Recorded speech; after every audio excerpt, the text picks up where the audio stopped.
بسم اللہ الرحمن الرحیم۔ فرعون تاریخ میں وہ ظالم بادشاہ گزرا ہے جس نے خدائی دعویٰ کیا تھا، جس کے ظلم کی داستانوں سے تاریخ کے اوراق بھرے پڑے ہیں۔ بنی اسرائیل کو غلام بنا کر ان پر بڑے ظلم ڈھائے تھے۔ اپنی باندی اور اپنی بیوی حضرت آسیہ رضی اللہ تعالی عنہا پر ظلم کے پہاڑ توڑ کر ان کو شہید کر ڈالا تھا۔ آخرکار اللہ تعالیٰ نے اس کو اس کے تکبر کے ساتھ دریائے نیل میں غرق کر دیا۔ اس کی حکومت کو نیست و نابود اور تہس نہس کر ڈالا اور رہتی دنیا تک کے لیے اس کو عبرت کا نشان بنا کر یہ ثابت کر دیا کہ تکبر کا انجام صرف بربادی ہے اور تکبر صرف اللہ کی چادر ہے۔ فرعون کے محل میں ایک عورت فرعون کی بیٹیوں کے بال سنوارا کرتی تھی۔ ایک بار وہ فرعون کی بیٹی کے بال سنوار رہی تھی کہ ان کے ہاتھ سے کنگھی نیچے گر گئی۔ جب وہ کنگھی اٹھانے لگی تو انہوں نے اللہ کا نام لیا۔ جب اس باندی نے اللہ رب العزت کا نام لیا تو فرعون کی بیٹی سمجھ گئی کہ یہ تو میرے والد کو معبود نہیں مانتی بلکہ حضرت موسیٰ علیہ السلام کے اللہ پر ایمان رکھتی ہے۔ چنانچہ اس لڑکی سے پوچھا کہ کیا تم میرے والد کو خدا نہیں مانتی ہو؟ انہوں نے کہا کہ ہرگز نہیں، میرا خدا تو وہ ہے جو حضرت موسیٰ علیہ السلام کا پروردگار ہے۔ جب لڑکی نے دو ٹوک جواب سنا تو وہ اٹھ کر اپنے باپ کے پاس گئی اور کہنے لگی کہ آپ کے محل میں آپ کے زیر سایہ رہنے والی عورت آپ کو تو خدا ہی نہیں مانتی۔ بیٹی کی باتیں سن کر فرعون غصے میں آ گیا۔ چنانچہ وہ کہنے لگا کہ میں دربار میں جا کر اس عورت کو ایسی سزا دوں گا کہ یا تو وہ موسیٰ علیہ السلام کے رب کو اللہ کہنے سے باز آ جائے گی یا پھر اپنی جان سے ہاتھ دھو بیٹھے گی۔ اب جب فرعون اپنے دربار میں پہنچا تو اس نے اس عورت کو اپنے پاس بلوایا اور کہنے لگا کہ دیکھو بھائی، تم موسیٰ علیہ السلام کے اللہ کو اللہ کہنا چھوڑ دو۔ وہ کہنے لگی کہ ہرگز نہیں۔ تو اس نے اس کو بڑا ڈرایا، دھمکایا، مگر وہ کہنے لگی کہ اب تم جو کچھ کر سکتے ہو کر لو، میں پیچھے نہیں ہٹوں گی۔ ان کا یہ دلیرانہ جواب سن کر فرعون نے اسے اپنی انا کا مسئلہ بنا لیا۔ چنانچہ فرعون نے حکم دیا کہ اس کو زمین پر لٹا دیا جائے، تو انہیں زمین پر لٹا دیا گیا۔ پھر حکم دیا کہ ان کے دونوں ہاتھوں پاؤں میں کیلیں گاڑ دی جائیں۔ چنانچہ ان کے پاؤں میں کیلیں گاڑ دی گئیں تاکہ وہ حرکت نہ کر سکیں۔ اسی دوران وزیر آیا اور اس نے فرعون سے کہا کہ اس کی ایک دودھ پیتی چھوٹی سی بچی بھی ہے، اگر اس کی بیٹی کو اس کے سامنے ہی قتل کر دو تو یہ اپنی مامتا سے مجبور ہو کر آپ کی بات مان جائے گی۔ اس کے بعد فرعون نے اس کی اس دودھ پیتی بچی کو گھر سے بلوایا، اسے اس کے سینے پر لٹا دیا۔ پھر فرعون کہنے لگا کہ میں تمہاری اس بچی کو تمہارے ہی سامنے قتل کر دوں گا۔ اس باندی نے فرعون کی اتنی بڑی دھمکی سن کر بھی یہ کہنے لگی کہ اب میرے دل میں اطمینان اتنا بھر چکا ہے کہ میں اپنی آنکھوں سے بیٹی کو خون میں لت پت تڑپتا تو دیکھ سکتی ہوں مگر میں اپنی ایمان کا خون نہیں دیکھ سکتی۔ چنانچہ باندی کے سینے پر ہی ان کی معصوم بچی کی گردن کاٹ دی گئی۔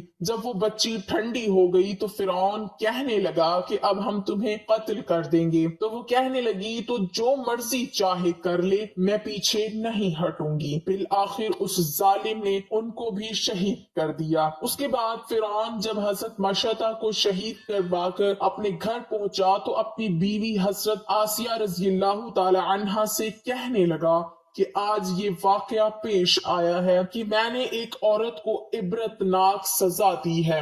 اس کی بیوی نے اسے کہا، ارے تیرا ناس ہو، تو نے ایک معصوم بچی کی جان بھی لی اور ایک بے گناہ عورت کا قتل لاحق کیا۔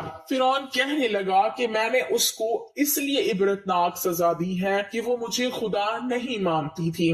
یہ سن کر حضرت آسیہ رضی اللہ تعالی عنہا نے کہا کہ خدا تو میں بھی تجھے نہیں مانتی بلکہ تو ایک عام انسان ہے۔ جب فرعون نے یہ سنا تو حیران رہ گیا کیونکہ اسے حضرت آسیہ رضی اللہ تعالی عنہا سے بڑی محبت تھی۔ حضرت آسیہ رضی اللہ تعالی عنہا کو اللہ تعالی نے بڑا حسن و جمال عطا کیا تھا۔ فرعون نے انہیں پوری قوم کی عورتوں میں سے چن کر ان کے حسن کی وجہ سے اپنی بیوی بنایا تھا، اس وجہ سے وہ ان سے بڑی محبت کرتا تھا۔ چنانچہ فرعون کہنے لگا کہ یہ تم کیسی باتیں کرتی ہو؟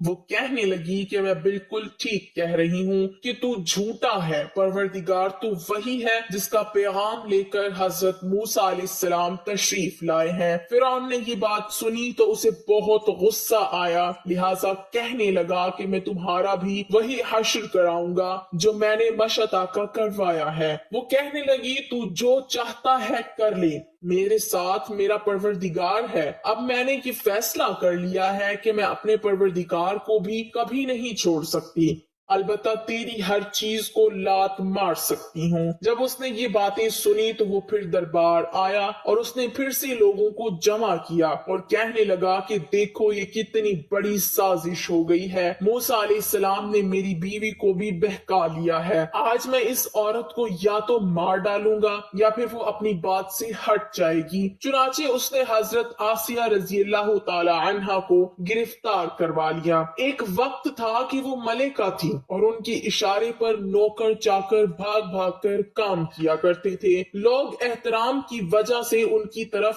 آنکھ اٹھا کر بھی نہیں دیکھتے تھے، اور آج وہ فرعون کے دربار میں ملزم بن کر کھڑی ہیں صرف اللہ کی محبت میں۔ پھر فرعون حضرت آسیہ رضی اللہ تعالی عنہا سے کہنے لگا کہ تو اتنے عالیشان محل میں رہتی ہے، اتنی نعمتوں میں پلی ہے، اور میں نے تجھے اپنی محبوبہ بنایا، لیکن میں سب کچھ تجھ سے چھین لوں گا۔ بہتر یہ ہے کہ تو اب بھی باز آ جا اور مجھے خدا مان لے۔ حضرت آسیہ رضی اللہ تعالی عنہا کہنے لگی کہ میں نے اب ایمان قبول کر لیا ہے، اس لیے میں اپنی بات سے پیچھے نہیں ہٹ سکتی۔ چنانچہ فرعون نے فیصلہ کر لیا کہ میں اسے بھی سزا دوں گا۔ اس کے بعد فرعون نے سب سے پہلے سزا کے طور پر انہیں رسوا کرنے کا فیصلہ کیا۔ چنانچہ اس نے کہا کہ سب سے پہلے اس عورت کے جسم سے لباس اتار دیا جائے۔ اب سوچنے کی بات یہ ہے کہ کسی مرد کو کہا جائے کہ تجھے لوگوں کے درمیان بے لباس کر دیں گے تو اس کو کیسی شرم آتی ہے۔ وہ چاہتا ہے کہ زمین پھٹ جائے اور اس میں سما جاؤں، اور عورت کے اندر تو اللہ تعالیٰ نے شرم اور حیا زیادہ رکھی ہوتی ہے۔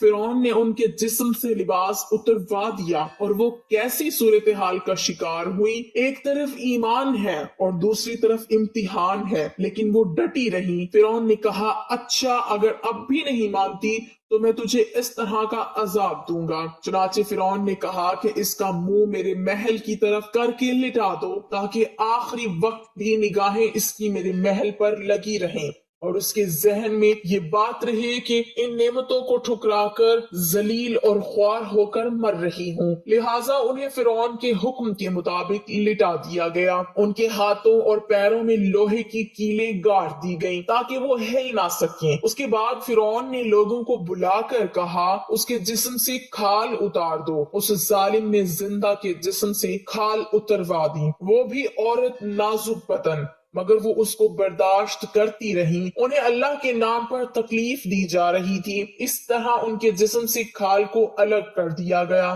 اللہ کی شان دیکھیں کہ وہ ابھی بھی زندہ تھی، مگر جسم زخم بن چکا تھا۔ فرعون کا دل اب تک ٹھنڈا نہیں ہوا تھا، چنانچہ وہ کہنے لگا مرچیں لاؤ اور اس کے پورے جسم پر مرچیں چھڑک دو۔ حضرت آسیہ رضی اللہ تعالی عنہا کے جسم پر مرچیں ڈال دی گئیں تو وہ مچھلی کی طرح تڑپنے لگی۔ اس تڑپنے کی حالت میں انہوں نے اللہ تعالیٰ کے حضور ایک دعا مانگی کہ اے اللہ، فرعون کا محل سامنے ہے اور وہ یہ کہتا ہے کہ ہم نے تمہیں اس محل سے نکال دیا، آج کے بعد تم اس محل میں نہیں جا سکو گی، اسی لیے اے اللہ مجھے اس محل کے بدلے جنت میں تیرے پاس ایک گھر چاہیے اور مجھے فرعون اور اس کے عمل سے نجات عطا فرما۔ اللہ تعالیٰ نے اسی حال میں ان کو شہادت کے مرتبے پر فائز فرمایا اور جنت میں حضور اکرم صلی اللہ علیہ وسلم کی زوجہ محترمہ بنا دیا۔ ناظرین، ماضی میں لوگوں نے کیسی کیسی قربانیاں دے کر اپنے ایمان کو بچایا ہے، ظلم کے پہاڑ سہ لیے لیکن ایمان کا سودا نہ کیا، ہر باطل طاقت سے ٹکرا گئے لیکن اللہ کو ناراض نہ کیا۔ آج گئے گزرے دور میں ہم سے بہت چھوٹی قربانی مانگی جاتی ہے۔ کیا ہم اتنے احسان فراموش اور اتنے گئے گزرے ہو گئے ہیں کہ 5 وقت کی نماز بھی نہ پڑھ سکیں؟ اللہ تعالی ہمیں عمل کی توفیق عطا فرمائے، آمین۔